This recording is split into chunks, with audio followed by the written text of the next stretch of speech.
Bienvenido a Retail Podcast. Crece en el mundo del e-commerce con información actualizada, experiencias y secretos de actores claves del retail. Todo lo que necesitas saber sobre guías efectivas, prácticas e inmediatas lo encuentras aquí de primera línea. Hola a todos, soy Patricio Mancilla, CEO de Retail Compass, y les doy la bienvenida a un nuevo episodio de Retail Podcast, un espacio de conversación que gira en torno a los desafíos y oportunidades relacionados al desarrollo de la venta online en Latinoamérica. Para eso, cada aproximadamente 2 semanas nos juntamos con referentes de la industria del e-commerce en la región para conversar la idea distendidamente sobre historias, sobre tendencias y sobre todo una mirada de futuro respecto de cómo el canal digital va a seguir evolucionando. Hoy tengo el gusto de tener como invitado a Pedro Jiménez, gerente de Marketplace de Falabella Chile. Pedro, bienvenido a Retail Podcast. Muchas gracias por la invitación, Patricio, te lo agradezco. Normalmente, Pedro, eres una persona que es convidada regularmente a espacios de conversación como este, me imagino. Y ya, de alguna manera, hay me imagino, un discurso ya, no preparado necesariamente, pero hay ciertos conceptos que tú ya tienes maduros que has querido ir transmitiendo en cada uno de estos encuentros. Y vamos a dejar ya tiempo para eso, por supuesto. Pero antes, como es característica de este programa, queremos ahondar un poco sobre ti. ¿Quién es Pedro Jiménez la persona? ¿Cómo fue desarrollándose profesionalmente para llegar hoy día a ocupar un puesto tan importante en Falabella Chile? Cuéntanos un poco más de eso. Bueno, yo soy Pedro Jiménez, efectivamente soy español, como habréis notado por el acento. Llevo 5 años en Chile. Justo entré, todo el mundo me dice, en el peor momento de Chile, post-estallido, la pandemia. La verdad es que fue un periodo interesante. Y venía de España, ¿no? Yo tengo la suerte de haber vivido siempre en España. Soy casado, tengo 4 hijas. Y antes de venir a Chile trabajaba principalmente en retail también, ¿no? Estuve en Procter & Gamble trabajando y luego posteriormente en el Corte Inglés.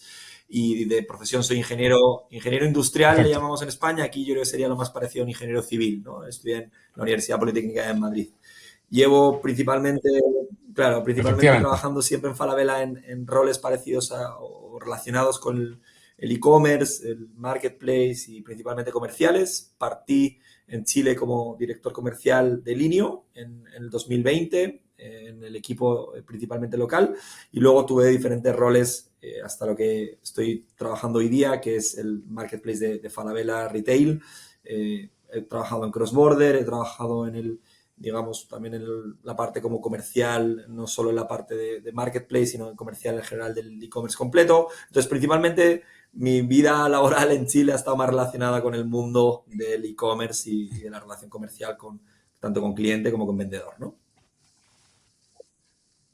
Oye, ¿y cuál es el vínculo con Chile? ¿Por qué un español que tiene una carrera promisoria en Procter, en el Corte Inglés, etcétera, llega a aterrizar, digamos, Porque en yo estaba Chile? estudiando un máster en Europa, un MBA en INSEAD, que es una escuela de negocio que está entre Singapur y Francia.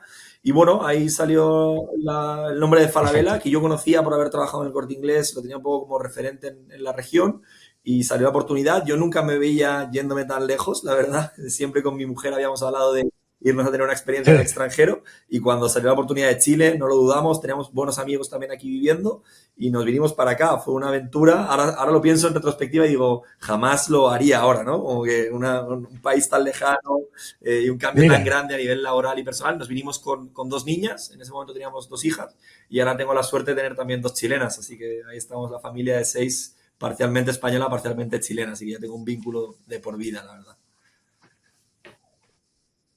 Mira, fantástico. Y la experiencia en Marketplace en particular, me imagino que se va desarrollando, construyendo, ya viviendo directamente en Falabella, porque en el Corte Inglés probablemente tenías otro tipo de responsabilidades y el Marketplace es el desafío que te toca bregar acá. ¿Cómo ha sido esa experiencia? Porque junto con lo que tú mencionas de, claro, llegar en un periodo de Chile que era bastante particular, post-estallido social, post-pandemia y con todo lo que significó en términos de crecimiento del e-commerce y demás, también Falabella en particular vivió un momento bien de mucho cambio, no sé si cambio de rumbo necesariamente, pero sí de cambio de definiciones respecto de cómo abordar el tema del marketplace. Cuéntanos quizás un poco de eso ahí, cómo fue construyéndose esa carrera que llevas aquí exitosa en Claro, es muy buen Falabella. punto. Yo, de hecho, no tenía prácticamente experiencia en e-commerce. Yo venía trabajando más en el mundo tradicional de retail. El Corte Inglés tiene muchas tiendas en España, un par en Portugal también, y mi experiencia era más relacionada con eso, ¿no?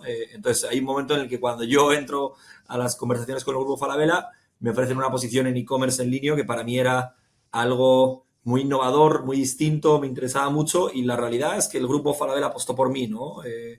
No conociendo nada del mercado de e-commerce, apostó por un perfil como el mío, lo fui aprendiendo. Yo al principio, imagínate, no sabía lo que era una tasa de conversión, lo que era el tráfico, como que no entendía muy bien ese negocio y lo fui aprendiendo sobre la marcha y además de una manera forzosa porque yo entré a trabajar en enero de 2020 y en marzo comenzó la pandemia a nivel mundial y lo que era un mercado que Claro. muchas marcas miraban como algo todavía como digamos que no estaba tan en boga como era el marketplace, como tener un canal adicional de venta no era tan necesario para muchas marcas y se convirtió en algo absolutamente imprescindible dado que las tiendas físicas estaban con esa restricción de venta, ¿no? Entonces fue una capacitación forzosa la que tuve, la que me vino espectacular, me sirvió de muchísimo avance porque quizá hubiera tardado más tiempo en aprender de todo ello y la verdad es que lo agradezco mucho, ¿no? Entonces a partir de ahí fui transicionando, luego lanzamos falabella.com, también tuve ahí ciertos roles súper interesantes y ahora efectivamente ya estamos como totalmente alineados en la empresa que estamos hoy, que es Falabella Retail, y con el negocio de e-commerce y de marketplace en particular, que la verdad que tengo la suerte de liderar y es una maravilla hacerlo en una empresa tan importante como Falabella Retail en el país, ¿no? Que yo sigo como español, sigo todavía sorprendiéndome de cómo al final el consumidor chileno aprecia la marca Falabella, la marca Sodimac evidentemente y otras miles de marcas que hay en el país, pero es increíble cómo salir con una bolsita con el logo de Falabella, la gente como lo aprecia mucho, ¿no? Es una marca muy querida en el país y a mí me llama la atención. Claro. Y claro, y digámoslo de esta manera, esa impronta que tiene la marca Falabella tan fuerte en Chile, lo interesante es que no necesariamente te asegura el éxito al tener que ir a desarrollar canales nuevos o abordar nuevas maneras de poder ir al consumidor, ¿no? Y por lo tanto, más relevante todavía el rol que estás jugando hoy de poder, cuidando la marca y de alguna manera apoyándose en ella, ir construyendo nuevas capacidades que permitan ser competitivos en el tiempo, sabiendo de que lo que hizo a Falabella ganar en el pasado no necesariamente es lo que asegura que Falabella gane en el futuro, y por lo tanto estar trabajando en todas las dimensiones que están trabajando hoy, seguro de que es un desafío en sí mismo importante, porque por un lado uno siente el peso de alguna manera de la marca y lo que significa para el consumidor chileno, pero por otro lado también está el desafío de ir construyendo hacia adelante cosas que todavía no conocemos, cosas que todavía no sabemos, y por lo tanto ir viendo de qué manera Falabella sigue destacándose en el tiempo como una marca reconocida, no solamente a nivel de Chile, digamos a nivel de la región también. Total, yo creo que algo que nunca puedes dar por hecho es que tu marca, por muy querida que sea, va a tener siempre la seguridad de ser, digamos, referente o comprada por los clientes al final en el país, ¿no? Entonces estás constantemente reinventándote y buscando la forma de adaptarte un poco también a las nuevas tendencias de consumo, ¿no? Y es un poco lo que estamos haciendo en Falabella y en cualquier marketplace siempre estás buscando ese círculo virtuoso o flywheel que dicen en inglés y es muy necesario para ese círculo virtuoso encontrar la parte de la demanda, ¿no? Y yo creo que Falabella tiene ahí un valor agregado importante Sí. y hay una demanda construida. Hoy es muy complicado para un marketplace partir de cero, para cualquier e-commerce, pero nosotros ya con la demanda que tenemos simplemente tenemos que robustecer y seguir construyendo la otra parte que es igual de importante, evidentemente, que es un poco la parte de lo que es la plataforma, de los vendedores, de toda la dinámica de oferta, pero es súper importante construirlo sobre algo que sabemos que para Falabella es muy crítico y ha sido siempre de vital importancia en cualquier etapa de los 136 años de historia, que es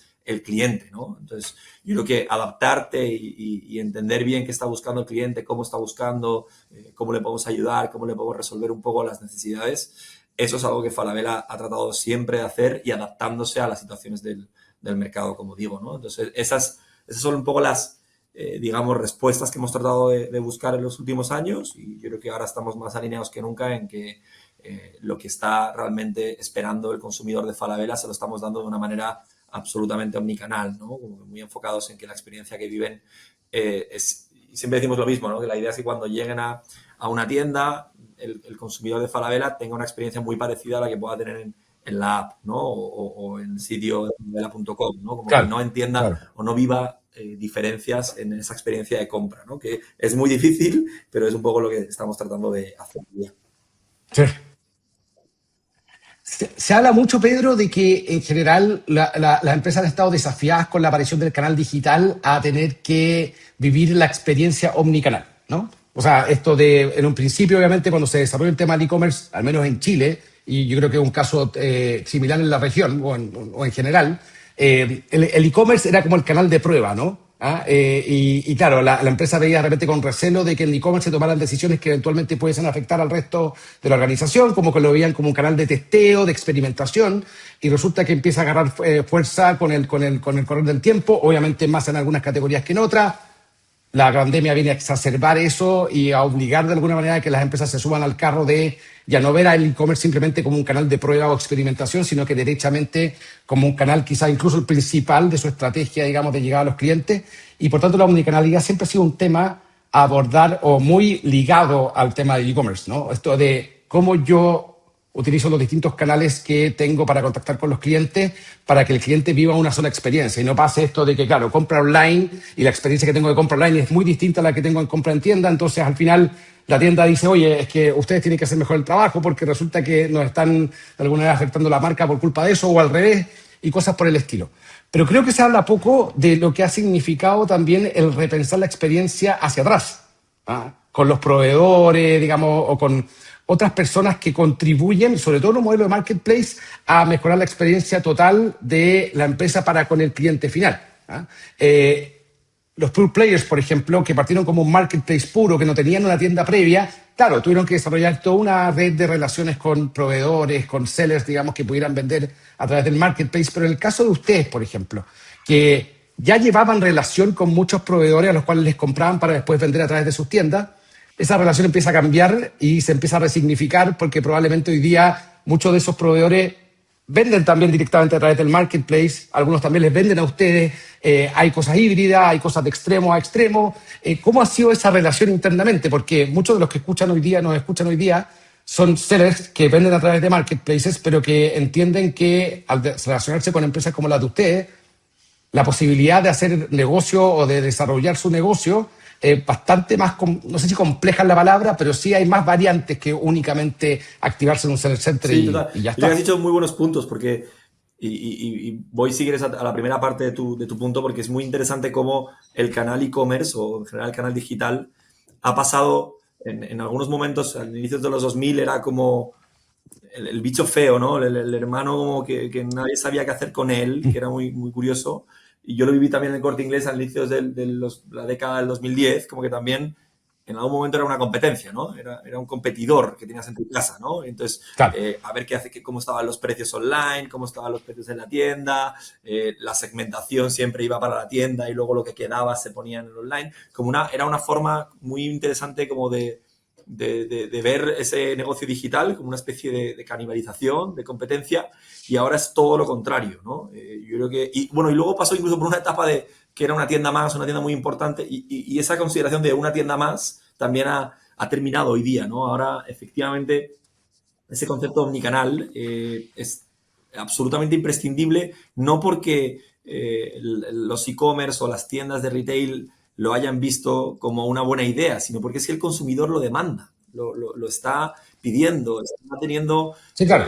al final realmente la necesidad cuando está en un espacio físico de también poder, como decís en Chile, de vitrinear y de poder probar un producto, tocarlo, pero luego verlo directamente en su teléfono como se lo van a despachar o si tienen otra talla online o tener una experiencia realmente omnicanal. Y de hecho, también es muy importante hoy día el concepto que a mí cada vez me gusta más de comercio unificado, ¿no? Más que la parte omnicanalidad exclusivamente, porque hoy día consideramos como, oye, tiene que haber una experiencia en la tienda y una experiencia en e-commerce. Y yo creo que eso ya cada vez está cambiando más y empieza a haber interacción entre la app y la red social, entre la red social y los LLMs ahora, que evidentemente es otro apartado en general independiente, pero Sí, y eso yo lo dejaría para el final porque requiere como una cápita bueno, especial, encuentro yo. pero y esa o ese LLM con el WhatsApp, que es otra red, pero también es una red de comunicación, y ese cómo interactúa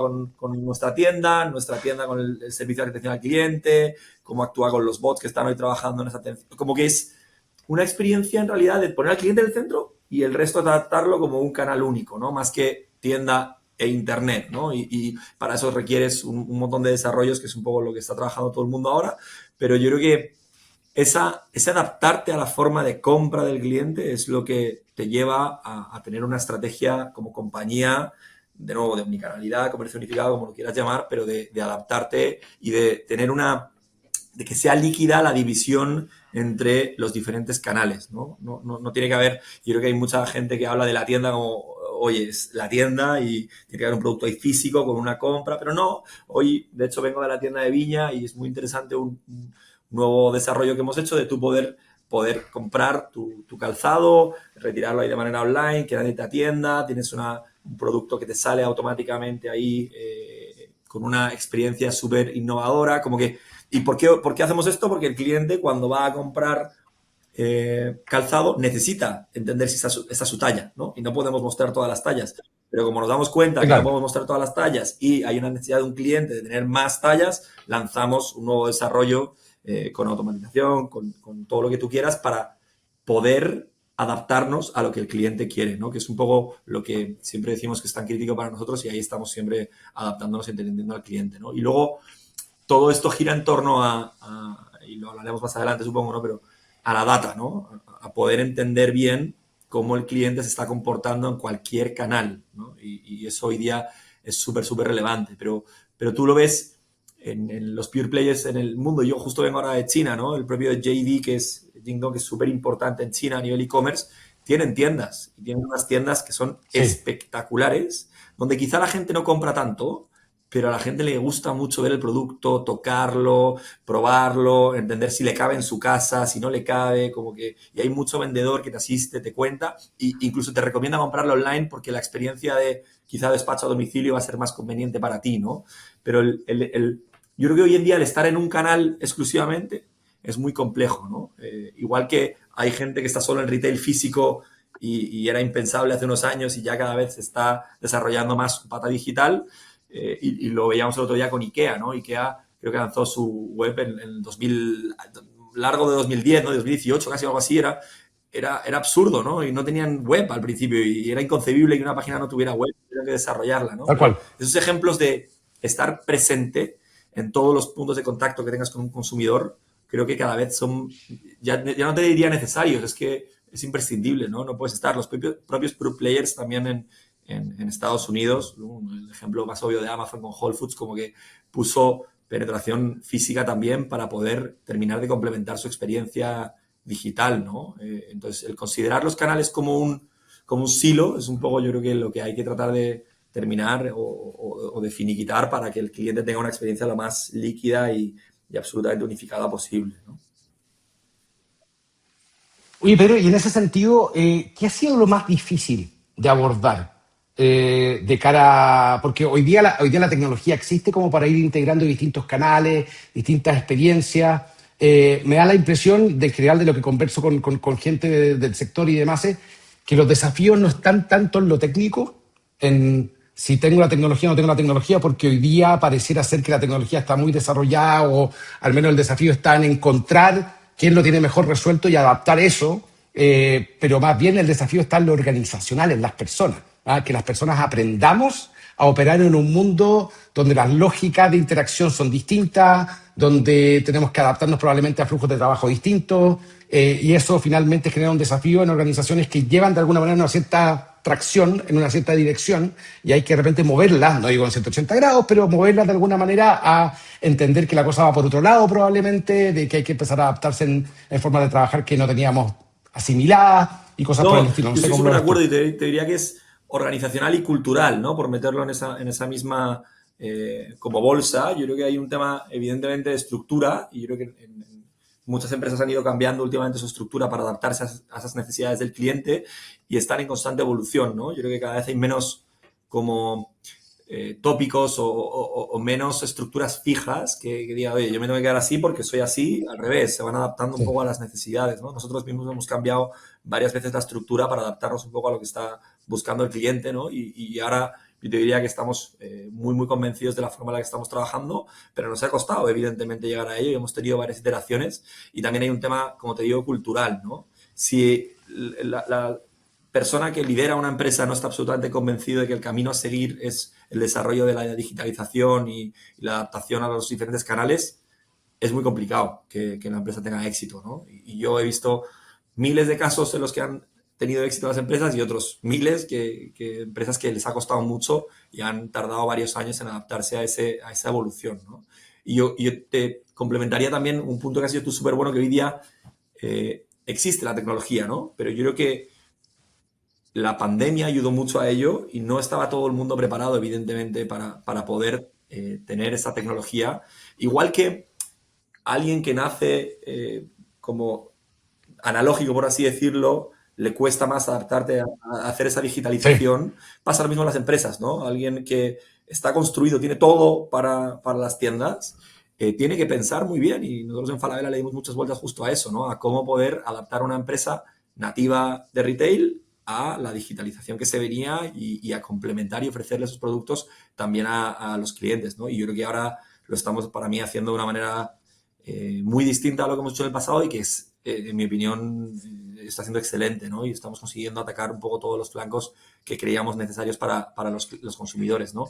Y te diría que pasa lo mismo al revés también, ¿no? Alguien que es nativo digital, construir esa pata física cuesta mucho, ¿no? Y yo creo que esa pata física es muy, muy Sí, importante también, ya sin no duda. solo para el tocar un producto y poder comprarlo con más, digamos, sensibilidad, sino también a la hora de estos USPs o selling propositions, que son como la experiencia de la devolución, del retiro en un punto que esté fuera de la casa, como esas cosas que son evidentes. Tienes que tener una red, tienes que tener digamos, un partner que te ayude a tener esa red, como que hay una serie de desafíos que a mucha gente le ha costado. Y no solo, no te hablo evidentemente en la región, sino el propio ejemplo que poníamos antes de Amazon con Whole Foods. A Amazon le ha costado mucho entrar y salir de todo el mundo físico, ¿no? Y ha tenido experiencias muy buenas y experiencias muy malas, ¿no? Y para mí son un ejemplo evidente del desarrollo de un canal digital, ¿no? Entonces yo creo que es bidireccional, como que hay gente que está en el digital que le ha costado entrar más al físico y hay gente que es nativa del físico que se ha tenido que adaptar de una manera muy urgente a poder ofrecer esas dinámicas también en el digital, ¿no? Y me pasa a mí al menos de que, entendiendo que obviamente cada empresa tiene sus desafíos y parte desde distintos lugares, por lo tanto lo que tiene que recorrer es distinto en cada caso, pero de repente hubo una especie, siento yo, de exacerbación por lo digital o de foco extremo en digitalizar todo sin mirar que la digitalización pasa también por adaptar a las personas a ese cambio. Y por lo tanto, lo que tú mencionas, esto de que empresas digitales tienen que también abordar el tema físico, o al revés, empresas que estaban muy concentradas en lo físico pasan a lo digital, no solamente pensar en términos de canales, sino más bien de formas de trabajar que tienen que adaptarse. ¿Ah? Y en ese sentido, creería yo que el tema de fondo aquí tiene que ver con cómo nosotros, y esto no le pasa únicamente a la industria del retail, le pasa a toda la industria en general, ya vamos a ir inmediatamente a lo que significa o supone la oportunidad slash amenaza de la inteligencia artificial para todas estas empresas, pero el repensar el cómo tenemos que funcionar en un mundo que los touch points, por decirlo de alguna manera, son mucho mayores, donde la posibilidad de obtener datos para de tomar decisiones es mucho mayor y demás, supone un cambio de mentalidad y de cómo trabajar, donde, claro, no es que alguna empresa estuviera mejor preparadas que otras, simplemente hay empresas que estaban operando de una manera y tuvieron que cambiar, y otras personas que probablemente les salió mucho más fácil porque partieron trabajando así desde el principio, pero aún así, partiendo trabajando así, ya, por ejemplo, la ola de la inteligencia artificial viene a ser algo que disrumpe eso y empieza a exigir que la gente empiece a adaptarse de manera Total. Yo, distinta. creo que yo estoy súper de acuerdo con eso. O sea, y además que todavía yo sí que creo que sigue existiendo gente que, no te voy a decir que lo niegue, ¿no? Pero como que no se adapta, ¿no? Entonces yo creo que hay todavía una barrera, pero cada vez la gente lo está entendiendo de una manera más evidente que hay que estar, no te queda otra, ¿no? Y ese cambio cultural, esas ganas de aprender, ese, digamos, foco en lo digital que a veces parecía como algo... en lo que yo no me iba a meter porque yo he trabajado toda la vida así, eso no va a existir. Y yo creo que además esta curva está, yo creo que en la etapa más plana de aprendizaje o de evolución, ¿no? Se viene un hockey stick aquí interesantísimo en el que vamos a tener que ir cambiando de la forma en la que incluso aprendemos. Ya no es la forma en la que digamos, tomamos las novedades, sino va a ser una forma de capacitarnos, de aprender totalmente distinta, ¿no? Entonces yo creo que se vienen los cambios que vayan a venir y hay que estar absolutamente abiertos y con una mentalidad y una estructura dinámica y preparada para lo que se viene, ¿no? Y eso es un poco lo que está todo el mundo ahora y ahí hay gran parte del foco también de Falabella, que creo que hemos hecho muchos cambios en el pasado reciente y estamos cada vez más preparados para seguir aprendiendo y constantemente ofrecerle. Además, yo creo que el foco de todo esto es más que yo cómo lo aprendo o cómo lo implemento en mi día a día, que evidentemente hay un montón de oportunidades ahí, es cómo yo le traspaso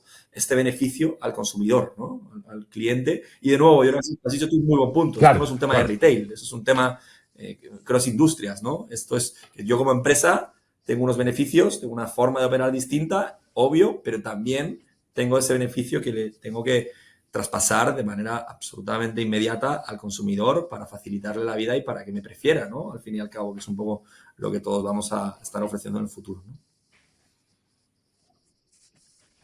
Yo tengo el juicio, Pedro, de que si la digitalización supuso como un cambio tectónico para las empresas que operaban en lo analógico, por decirlo de alguna manera, la irrupción de la inteligencia artificial viene a ser como una nueva ola de cambio incluso para lo digital. ¿Ah? O sea, no creo que sea simplemente un marginal de lo digital, sino que viene a hacer un cambio tan tectónico como lo fue Sí, lo lo más analógico a que, lo digital. Y por lo tanto, total, yo creo que va a ser incluso... súper rápido, perdón que te interrumpa, ¿eh? La velocidad a la que se va a hacer el cambio, la digitalización fue como, no te voy a decir parcial, pero como que fue súper disruptiva, pero en, no sé, en qué, 2, 5 años, un plazo como de mediano plazo. Aquí va a ser como boom. Ahí tendremos todos que adaptarnos mucho más rápido, ¿no? No, y a mí me pasa lo particular que, claro, tratamos en la empresa de hacer un montón de cosas con inteligencia artificial, pero entendiendo de que una cosa es aprender a conocer qué implica, qué te puede servir, en qué no, y otra cosa distinta es decir, oye, ¿sabes que la adopto como tal y realmente la incorporo en mi quehacer, ¿no? ¿Qué es lo que estás viendo tú como gran oportunidad hacia adelante con el tema de inteligencia artificial? Porque me imagino que se abren campos insospechados y obviamente si tuviéramos que dar por bueno alguna tesis, daríamos por bueno inmediatamente de que tengan por seguro de que la relación con los clientes va a cambiar de alguna manera porque lo que nos habilita la inteligencia artificial es a muchas cosas que probablemente hoy día no sabemos exactamente qué, pero sabemos que la cosa va para allá. ¿Qué están pensando hoy día? ¿Cuáles son los 2 o 3 cosas que probablemente si llega la noche, pero te hacen que te cueste quedarte dormido porque te quedas pensando en ello? Y claro, quizás no tienes una respuesta hoy, pero sí son cosas que te inquietan, no digo para mal, sino que va al revés, porque crees que son oportunidades Total. importantes que se vienen para el Yo te futuro. lo dividiría como en dos macromundos, ¿no? Por así decirlo. Yo separaría mucho la experiencia del cliente y la experiencia del seller, ¿no? O el mundo, eso, consumidores y vendedores al Ya. final, ¿no? Entonces, la experiencia del cliente yo creo que, de nuevo, hay miles de flancos, pero como dices tú, yo creo que hay dos para mí que todavía no han explotado del todo y se vienen realmente grandes avances y nosotros estamos súper enfocados en desarrollarlos, que uno es la personalización, ¿no? Yo creo que un mundo hiperpersonalizado en el que podamos, no, yo creo que ya tiene que terminar cuanto antes el concepto, tú has vitrineado zapatillas, te ofrezco una zapatilla, no, tiene que ser al revés, tengo que Claro. adelantarme, tengo que ser capaz ser capaz de predecir lo que vas a comprar, no de utilizar lo que ya has consumido para, digamos, ofrecerte algo similar, ¿no? Ese productos similares en general, yo creo que va a evolucionar mucho hacia adelantarme a esos hábitos de compra, ¿no? Eso para mí es lo más importante que se va a venir en cuanto a clientes y donde más impacto de la inteligencia artificial ojalá podamos tener, ¿no? Luego, todo eso viene un poco, quizá, tiene mil variables, ¿no? Pero todo lo que tiene que ver con los algoritmos de búsqueda, que nosotros estamos metiéndole mucho foco a la GenAI ahí, o incluso a todo lo que tiene que ver con la búsqueda en general más semántica, ¿no? Que no sea tanto como zapatillas rojas, sino zapatillas. Sí. Más Exacto, exacto, contextual, ¿no? Ahí digamos. le estamos metiendo mucho y en general yo te diría que más allá de los sitios propios, yo creo que lo que va a cambiar un poco la industria en general es la forma en la que la gente accederá a tu sitio, ¿no? La desintermediación famosa que puede ocurrir, los LLMs, que todo lo que hemos hablado, ¿no? La forma en la que el cliente al final busca una zapatilla, va a cambiar, ¿no? Eso es evidente. ¿A qué grado va a cambiar? ¿Cuánto van a irse a intermediar? ¿Quién se va a meter en el checkout de los LLM? Todo eso yo creo que va a ser hay una pregunta gigante dando vueltas, ¿no? Pero yo creo que lo que es un hecho es la personalización en general, Sí, la experiencia de los clientes, ¿no? Yo creo que ahí, nosotros en Falabella hoy día, te diría que tenemos una de las bases de datos más grandes del país y de la región, ¿no? Sabemos perfectamente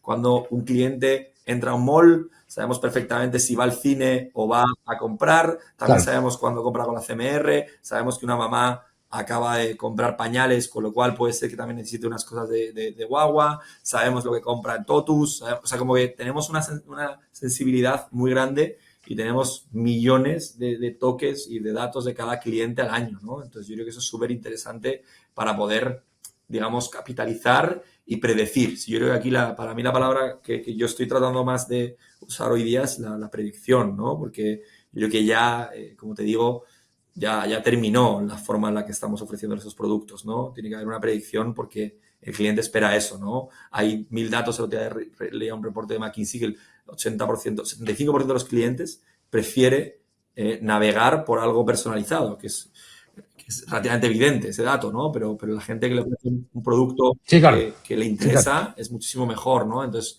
nada, yo te diría que eso es la parte de los clientes. Todas estas son cosas, perdona, todas estas son cosas que en el fondo sabemos, porque también nosotros lo vimos, nosotros también somos consumidores, ¿no? Son cosas que siempre han sido de alguna manera evidentes que son más convenientes, pero probablemente nunca en la historia había existido la tecnología o la capacidad para poder resolver los problemas de esa manera. Es que Eso es lo que encuentro ese es fascinante. para mí uno de los puntos más relevantes. Hay gente que veo que quiere utilizar AI porque quiere utilizar AI, ¿no? Y, inteligencia artificial. Y le han dicho, hay que utilizarla. Y dice, vale, ok. Y entonces empieza como a intentar utilizarla. Yo creo que es al revés. ¿Qué problema tenías tú? ¿Cuál es un poco el gap o la oportunidad que tengo yo de mejorarle en algo la vida a los clientes y que al final consuman más la empresa? Y de nuevo, yo creo que esto es agnóstico a retail, ¿no? Es al final, ¿qué problema tengo yo? ¿Cómo lo soluciono? Sí, claro. Antes tardaba, para ir del punto A a B, daba 16 vueltas para llegar. Ahora tengo una línea recta capitalizada o absolutamente, digamos, catalizada por la inteligencia artificial. Pues aprovechémosla y a partir de ahí yo la utilizo, le doy un uso mucho más práctico, ¿no? Más allá de ese concepto de utilizarla por utilizarla. Y pasó un poco la digitalización, pareció a lo que decías tú antes. En la anterior etapa había gente que le decía, oye, tienes que estar aquí. Se metían y decían, ya, ¿y ahora qué? No sé ni qué hacer, ¿no? Y yo creo que, la gente que lo mejor lo resolvió fue, hay un consumidor que está en Internet, que es una cosa nueva, que tiene un computador a la que yo le puedo atacar de otra manera, en el sentido metafórico, y decir, oye, ¿cómo te ofrezco esos productos? Y el que se adaptó a eso más rápido, a descubrir un poco esa solución, le fue muy bien, ¿no? Yo creo que fue la época más interesante. Ahora bien, yo creo que esto es fácil decirlo, en la práctica como que las empresas están Sí. intentando todavía encontrar esa oportunidad, ¿no? Eh, Yo la vuelta que he tratado de darle a este tema es que la tecnología te facilita mucho las cosas y te permite mucho más rápido en general, pero el ir más rápido no significa estar resolviendo los problemas relevantes que tienes que resolver. ¿Ah? Entonces, al revés, pudiese ser que la digitalización primero y ahora el tema de adoptar la inteligencia artificial pudiese suponer, o en cierto entendimiento, como una carrera por hacer más cosas, cuando obviamente te facilita hacer cosas, pero creo que la gran ventaja de players, por ejemplo, como ustedes, que tienen un montón de experiencia histórica en el retail, es que comprenden probablemente mejor que nadie cuáles son los problemas que tienen que resolver para los clientes. Entonces, cuando la tecnología está disponible para resolver esos problemas más rápido, adoptarla rápido significa una posibilidad de diferenciarte frente a la competencia gigantesca. ¿Ah? Porque en vez de reinventar la rueda o tratar de descubrir qué es lo que quiere el cliente, ustedes ya tienen mucha información y ya saben de alguna manera qué es lo que necesita y por lo tanto las decisiones de qué hacer y qué no hacer son mucho más evidentes, ¿no? O sea, en otras palabras, cuando uno realmente tiene un norte claro, la tecnología por supuesto que te ayuda a llegar mucho más rápido.